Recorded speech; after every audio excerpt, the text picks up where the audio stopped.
One of the things that's really magical about the center, and a lot of our students actually are first-year students. That's when I think we see the most of them come in. You see them come in and they sort of keep to themselves and they're really not quite sure yet.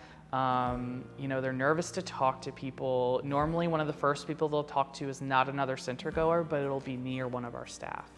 And we sit down and we might take the time, we have like an hour-long conversation with them, and by the end of that, like they've decided like this is going to be their safe space for the semester, for that year. So my name is Justin Trice and I'm a graduate assistant at the LGBTQ+ Resource Center. My role there is to help spur programming and support students and our student staff.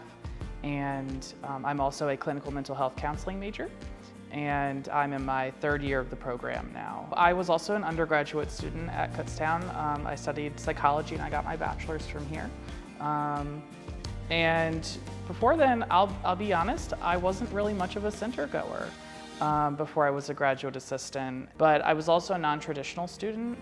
And so I guess at first I wondered if I would really have like a place in that space. I'm 30 years old now. At the time I was in my late 20s, so I wasn't sure if that space was for me, but I feel like in becoming a graduate assistant, I found like my perfect place sort of there as someone that gets to mentor younger students. Because I've been through the trials and tribulations of finding myself and my identity and figuring out how to be comfortable outside of a queer space. But for a lot of our students, they haven't been able to navigate their identity yet, and they haven't been able to find out how to feel safe.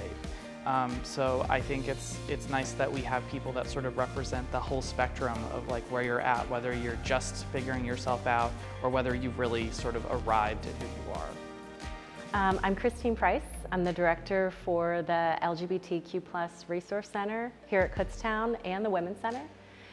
Well, I think one of the things that we always say at the center is that our students are our best resource, and that group that comes in that is interested in working at the center, learning about the center, and contributing to the community on campus. That's what I think what's most rewarding for me, is to work with them and to empower them to be creative, to use their ideas, to draw from their experiences, to know what are the places on campus that we need more support for our LGBT community. We know, I think, that we're making a difference when we have those students that they tell us at the end of the year, I'm so glad the center was here. This is really my family.